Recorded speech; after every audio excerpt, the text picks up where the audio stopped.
Okay. All the students, please mute yourself.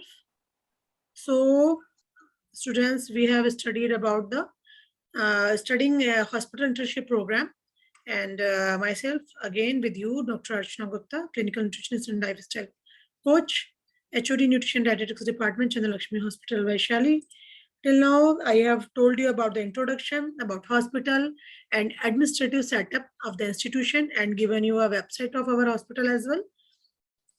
In second class, we have studied about the kitchen staff roles and responsibilities. There we have studied in detail dietitian role, manager role, supervisor role, cook, chef, helpers, stewards, and utilities, along with what to do, what not to do, what to take care of each and every aspects of the program. And this is the third week. We are starting about the kitchen sanitation and food handling policy. And one of the class, I have also taught you about the kitchen layout and dietetics department profile, right? Kitchen layout, kitchen dietitian, and floor dietitian, and HOD role as well.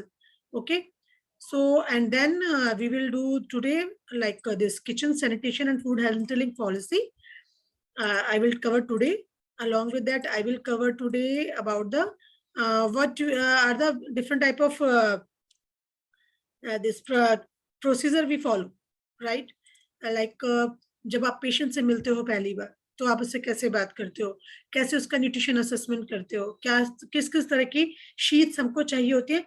Today we will talk only these 2-3 topics और detail में इसके बारे में हम पढ़ेंगे because ये बहुत important हमारा टॉपिक है जिसके बारे में आप लोगों को जानना बेहद जरूरी है. So first we will talk about the kitchen sanitation and food handling policy. Some of the points I might have covered in the last classes. Let's start. Like, what is the policy? The dietary department ensure that food prepared and served to patients are received, stored, assembled, and served in a manner that avoids contamination. यानी कि जो भी food हम लोग department में तैयार कर रहे हैं, ये हमारी रिस्पॉन्सिबिलिटी है कि जो फूड प्रिपेयर किया जा रहा है और या पेशेंट को सर्व किया जा रहा है वो एकदम सेफ हो और जब रिसीव भी किया जाए तो बहुत हाइजीनिकली वो रिसीव किया जाए और स्टोर भी प्रॉपर तरीके से किया जाए. जहां भी वो स्टोर किया जा रहा है वहां पर रखा जा रहा है उस जगह पर भी वो बिल्कुल सही तरीके से रखा हुआ हो और जिससे कि आपस में कोई कंटेमिनेशन इन सब चीजों में ना हो. Right. Then we will come to the another what is the scope exactly, like why we do this thing, because this is the related to the kitchen, dietary department, and all the patient areas and the our department of diet, right? So responsibility किस किस की हो जाएगी? dietitians की, kitchen staff की, doctors की, and nursing staff की. Distribution का एरिया क्या रहेगा आपका? किचन में बनेगा और किचन से वार्ड्स में जाएगा और आईसीयूज क्रिटिकल केयर यूनिट्स हो वहां का हम अलग से मेंशन करते हैं क्योंकि उसके हिसाब से कुछ थोड़ी सी चीजें हम डिफरेंट रखेंगे. Okay. Then process details like description of the process. Patient foods are assembled in the kitchen, supervised by professional and trained personnel. They are taken to distribution points, floor kitchens and served by dietary personnel. सबसे पहला procedure क्या है कि जो भी आपके पास food बना है किचन में वो आपका जो किचन में ही रखा होगा, यानी कि कहीं कहीं अलग अलग जगह पे रखा होगा. तो सब जगह से अगर मान ली किसी स्टोर में से अलग अलग लाना है आपको, ड्राई एरिया से या वेट एरिया से, वहां से आप लेकर आएंगे और उसको किचन में इकट्ठा करेंगे, फिर बनाएंगे और कोई ना कोई प्रॉपर प्रोफेशनल जो है वो सुपरवाइज करेगा कि खाना ठीक से बन रहा है कि नहीं बन रहा है और ट्रेन्ड स्टाफ ही उस खाने को बनाएगा. ऐसा नहीं है कि कोई भी स्टाफ उसको बना दे और पता चला गड़बड़ खाना बन जाए. फिर वहां से वो फ्लोर किचन पर ले जाया जाता है जहां डिस्ट्रीब्यूशन पॉइंट उसे हम बोल सकते हैं. डिफरेंट फ्लोर्स पर अलग अलग एक तरह से छोटी सी पेंट्री बनी होती है जहां उसको हम ले जाते हैं, या कई जगहों पर बेन मेरी भी बड़ी होती है तो बेन मेरी में ही रख कर ले जाते हैं और फिर उसको डाइटरी जो ड्यूटी पर होते हैं डाइटरी डिपार्टमेंट में लोग, उनके थ्रू से डिस्ट्रीब्यूट किया जाता है. In the isolation ward, dietary workers are taught to observe universal precaution to protect themselves from blood and body fluid contact. Isolation ward भी होते हैं क्योंकि किचन में वो हॉस्पिटल के अंदर, तो वहां पर बहुत ज्यादा ध्यान रखना होगा कि उनको खाना जो है सेफली पूरा डिस्ट्रीब्यूट करना हो और किसी भी तरह के कंटेमिनेशन या ब्लड या बॉडी फ्लूइड के कांटेक्ट में जो हमारा किचन का स्टाफ है वो ना आए। आइसोलेशन वार्ड में पेशेंट को रखा ही इसलिए जाता है कि उन पेशेंट्स के संग इन्फेक्शन के चांसेस ज्यादा होते हैं, या वो जो पेशेंट्स होते हैं वो क्या क्रिटिकली इल होते हैं, तो जिससे कम से कम लोग उनके पास पहुंचे, राइट। तो बस पास धीरे से जाके सिर्फ फूड सर्व करके आ जाना होता है, वहां पर रहना नहीं है हम लोग। ओके, तो डाइटरी पर्सनल और जो और हेल्थ का सुपरविजन है वो बहुत अपने लिए भी ध्यान रखना है। Within a short time after employment, all personnel of the dietary department shall undergo routine health checkup with additional stool examination every 6 months. तो हमारा जो डाइटरी पर्सनल है उन लोगों का जो हेल्थ चेकअप है वो हमें प्रॉपर टाइमली करना जरूरी है, जिससे कि हमें पता चलता रहे कि उन लोगों को कहीं वापस इस पेशेंट की वजह से कोई इन्फेक्शन तो नहीं हो रहा है, या क्योंकि वो लोग रहते भी वही है, खाना भी वही खाते हैं, तो इन्फेक्शन उनको कहाँ से आएगा? हॉस्पिटल से ही आएगा। तो we need to check every 6 month. जो स्टाफ है उनका स्टूल एग्जामिनेशन करना बहुत ज्यादा जरूरी होता है। Supervisor shall maintain a daily awareness of the health of individual in specific areas. They shall pay particular attention to signs and symptoms of communicable diseases that can be transmitted by foods. और supervisor का खासकर बहुत ध्यान देना होता है कि वो अपने किचन के एरिया में भी ध्यान दे और स्पेसिफिक अलग रूम्स वगैरह में भी इस चीज का ध्यान दे कि किसी वजह से कोई कंटेमिनेशन तो नहीं हो जा रहा है फूड के थ्रू, या लाइक फूड की ट्रे हम सर्व कर रहे हैं उसको वापस लेकर आएंगे उसके थ्रू तो नहीं हो सकता है। बहुत सारी चीजें हैं, कई बार वुंड होता है, इस तरह से कुछ चोट लगी होती है जिसका इन्फेक्शन फैलने के चांसेस रहते हैं, है ना, any bacteria type of thing, कि वो आपका थाली गई खाने के साथ में, फिर वो हमारी थाली के संग वापस आ गया और वहां से जो लड़का ला रहा था जो उसे क्लियर अप कर रहा है उसको लगा, उससे दूसरे को लगा। तो इन सब चीजों का ध्यान देना बेहद जरूरी है। लूज मोशन वॉमिटिंग के पेशेंट्स है उन रूम में बहुत खासकर ध्यान से जाना है कि ऐसा ना हो कि पेशेंट उसी के अंदर सब कुछ उल्टा पुल्टा भाग खा रहा है और फिर उसी के अंदर निकाल के रख भी रहा है। तो ये हमें ध्यान देने की जरूरत है कि क्लियरेंस के टाइम पे ऐसा नहीं होना चाहिए कि पेशेंट अपना कोई भी जो है चीज उस खाने की प्लेट पे रख के वापस भेज रहा हो हमको। इवन द वो आपका कहना चाहिए नैपकिन ऑल्सो, हाथ पोछा तो नैपकिन उनको अपने डस्टबिन में डालना है, ना कि अपनी थाली में डालना है। ओके, और जो भी अगर फूड हैंडलर है किसी तरह का उसको कोई इन्फेक्शन हो गया है तो उसको ड्यूटी से छुट्टी देनी होगी और उसको इवेल्यूशन के लिए भी हॉस्पिटल में भेजा जाएगा। Dietary personnel shall also be taught to protect food consumers from the body substances of dietary personnel. और उन लोगों के ऊपर इसलिए हम कहते हैं कि उनको यूनिफॉर्म होगी प्रॉपर, ऊपर से एक एप्रन डाल के रहेंगे जिससे अगर किसी भी तरह का बाई चांस वो उनको एक्सपोजर होता है तो वो टच ना हो और वो उसको आराम से उतार करके फिर अपने आप को सेफ रख पाए। ठीक है। Occupational health, all staff must inform the healthcare officer if they are suffering from diarrhea, vomiting, throat infection or skin rashes या बॉयल्स और एनी अदर लीजन्स। किसी भी तरह का इस तरह के चारों में से कोई भी इन्फेक्शन है, उनको कहीं रैशेस होने लगे हैं या उनके कहीं पे दाने निकल रहे हैं, स्किन में कोई इन्फेक्शन हो रहा है, डायरिया हो रहा है या उल्टी हो रही है या गले में कुछ दर्द है, तो उन्हें इन्फॉर्म करना जरूरी है हेल्थ प्रोफेशनल को और अपना चेकअप कराना जरूरी है जिससे कि इन्फेक्शन आगे ना बढ़े। Any food handlers suffering from diarrhea must inform the healthcare officer and infection control officer when they will be asked to submit a stool specimen. अगर किसी को डायरिया हो रहा है तो उन्हें अपने जो हेल्थ ऑफिसर होता है या इन्फेक्शन कंट्रोल ऑफिसर अपॉइंट किए जाते हैं हॉस्पिटल्स में, उन्हें इन्फॉर्म करना है कि उन्हें इन्फेक्शन हो रहा है और उन्हें अपना ये स्टूल का सैंपल कब देना है।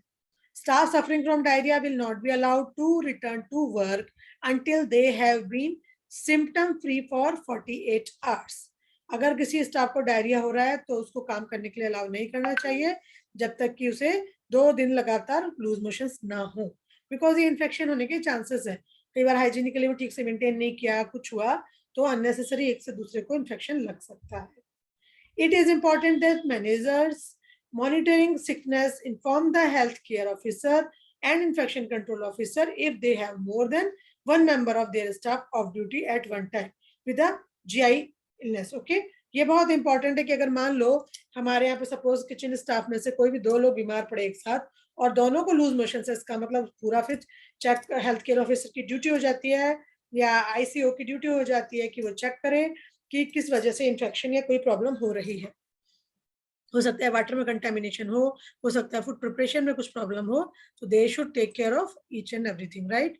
हैंड हाइजीन के बारे में पहले भी बात कर चुके हैं और बार बार सभी लोग बात करते हैं कि हैंड हाइजीन का ध्यान रखना बहुत जरूरी है। जो फूड हैंडलर्स है स्पेशली, उन्हें हमेशा खाने को छूने से पहले, खाने को छूने के बाद, सर्विस करने के बाद उन लोगों को एक बार हैंड वॉश जरूर करने चाहिए। इसके अलावा जब भी वो लोग बाहर जा रहे हैं या फिर वो क्या कहते हैं टॉयलेट होकर आ रहे हैं या किसी भी तरह का कुछ भी काम करते हैं या पेशेंट के टच में किसी वजह से आ रहे हैं, तो उसके बाद उन्हें सोप सोल्यूशन और वाटर से हाथ धोना बेहद जरूरी है। Hand wash machines are for hand washing only and must not be use for any other purposes. जो हैंड वॉशिंग वाले जो वो होते हैं आपके वॉश बेसिन, उसमें सिर्फ और सिर्फ हैंड वॉश ही करना चाहिए। ये बेहद इंपॉर्टेंट है। प्रोटेक्टिव क्लोथिंग, जैसा कि मैंने पहले आपको थोड़ा सा बताया था कि जो वार्ड में स्टाफ है जो वार्ड में जाता है उसको एक क्लीन प्लास्टिक का एप्रन पहनना बहुत मस्ट होता है, जिससे कि उसको इन्फेक्शन इधर उधर स्प्रेड ना हो और वो जब सर्विस से खाना सर्व करके वापस लौटे तो वापस उसको उतार के अलग टांग दे। This must be replaced each time non food handling duties are carried out. जब नॉन फूड हैंडलिंग कर रहे हैं तो उस टाइम पे, और जब दूसरा काम कर रहे हैं तो पहनने जरूरी है, हमें बहुत ध्यान रखना है इस चीज का। Supply of aprons for this purpose must be stored in the linen cupboard or ward kitchen or from a dispenser and not a clinic service area. ठीक है, उस जगह पे आपको नहीं करना है जहां पर आपका बाकी का जो सर्विसेज है वो हो। ठीक है, then we come to the kitchen supervisor और टेम्परेचर कंट्रोल। किचन सुपरवाइजर का और क्या काम है? किचन सुपरवाइजर का काम है कि वो इस चीज का ध्यान रखे कि जो खाना है वो प्रॉपर टेम्परेचर का जाए और ठंडा ना हो, और ज्यादा ठंडा भी ना हो और ज्यादा गर्म भी ना हो, और फ्रिज का टेम्परेचर भी मेंटेन होता हो। तो फ्रिज का टेम्परेचर हो, बैनमेरी का टेम्परेचर हो, किसी भी चीज का टेम्परेचर हो, दैट शुड बी बिल्कुल प्रॉपर होना चाहिए। और इवन द जो आपका कोल्ड स्टोरेज एरिया है या वेट स्टोरेज एरिया, उसका टेम्परेचर भी आपको मेंटेन करना है। हॉट फूड का टेम्परेचर 32 डिग्री सेंटीग्रेड और कोल्ड फूड 5 डिग्री सेंटीग्रेड से कम होना चाहिए। It is essential that food is transported as quickly as possible. जैसे खाना बना, हमारी कोशिश होगी कि खाने को आगे सर्व कर दिया जाए। Right, delivery personal porter inform ward staff of the trolleys arrival. और जो डिलीवरी का जो पर्सन है वो वार्ड के स्टाफ को जैसे ही ट्रॉली पहुंच जाती है उन्हें बताएगा, क्योंकि उसके अकॉर्डिंगली कई बार पेशेंट की कुछ टेस्टिंग होती है कि खाने से पहले वाली, तो उन्हें इन्फॉर्म कर देगा। Food is serve within 30 minutes on arrival to the ward. Ward में जैसे खाना पहुंचा वो 30 मिनट्स के अंदर सर्व हो जाना चाहिए। This is the responsibility of delivery person. Food must not be reheated. If a patient is unable to eat at planned meal times, an alternative meal will be made available on request to the catering department. तो इस चीज को ध्यान रखना है। Kitchen feeds जो है such as formula feed और राइस टू फीडिंग, उसमें आपको थोड़ा सा ध्यान रखना है कि परकोटोनियस और एंडोस्कोपिक गैस्ट्रोनोटोमी वाली जो फीडिंग है ना, 2-3 तरीके से दिया जाता है। आरटी फीडिंग से दिया जाता है या पैक फीडिंग से दिया जाता है। तो जो मेड उसके लिए जो दूध बना रहे हैं या कोई भी चीज बना रहे हैं, तो वो आपके पास वहां 4 घंटे से ज्यादा नहीं रखी होनी चाहिए, बल्कि आपकी इमीडिएटली वो भी यूज होनी चाहिए। Okay, baby feeds must not be left standing at room temperature for more than 1 hour. Baby का जो फीड सर्व हो रहा है वो भी 1 घंटे से ज्यादा वहां रूम में नहीं रखा होना चाहिए, अगर वो नॉर्मल रूम टेम्परेचर 25 डिग्री के ऊपर है तो। After refrigeration and must not be kept in a refrigerator for more than 14 hours. Fridge में भी 14 घंटे से ज्यादा कोई सामान हमें हॉस्पिटल में प्रिजर्व नहीं करना है। All unused food, hot or cold, must be returned to the kitchen with the trolley only.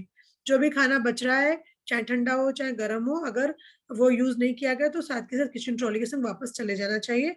Otherwise वो फिर फेंका ही जाएगा, उसको आप यूज नहीं कर सकते हो दोबारा। ठीक है, और food may not be reheated at ward level without the express permission of the catering manager. Catering manager से परमिशन के बिना बीच में खाना बार बार गर्म नहीं किया जाएगा।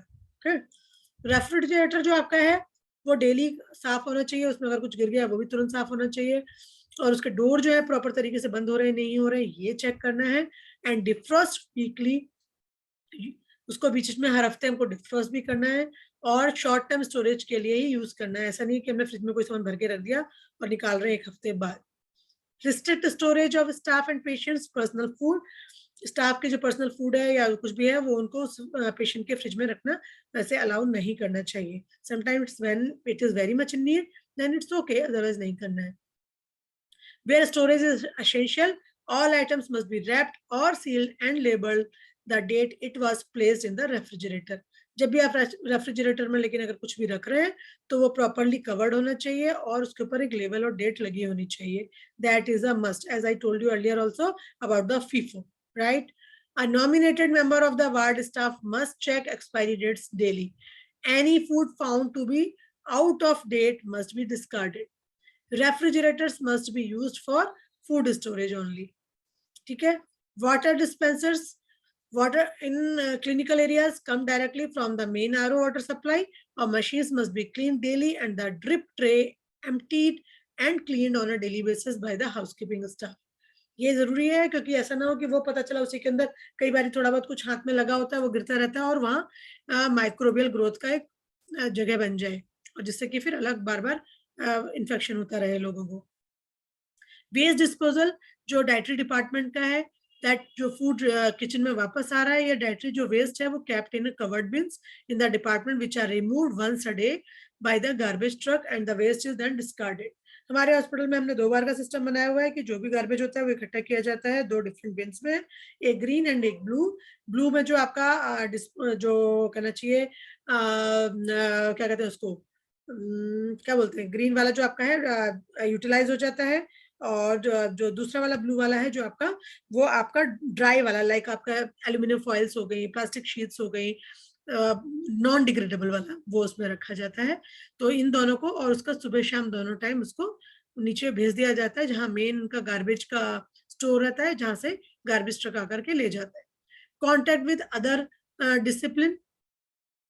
When a foodborne illness is suspected, the healthcare officer is notified. Specimens must be obtained by the pathology department from the symptomatic individuals and from suspected food.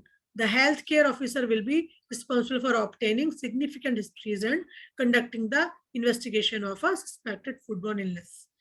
तो जैसे ही अगर किसी को बीमारी होती है हेल्थ केयर ऑफिसर को बताया जाता है और फिर स्पेसिमेन लिया जाता है जो पैथोलॉजी डिपार्टमेंट में जाएगा, वहाँ टेस्टिंग होगी और अगर कोई सस्पेक्टेड फूड हो सकता है या कोई और प्रॉब्लम है तो उसके बारे में डिटेल में बता दिया जाता है. अगर और साथ में कोई हिस्ट्री भी ले ली जाती है कि हो सकता है कुछ फूड बॉर्न इलनेस की कोई हिस्ट्री तो नहीं है.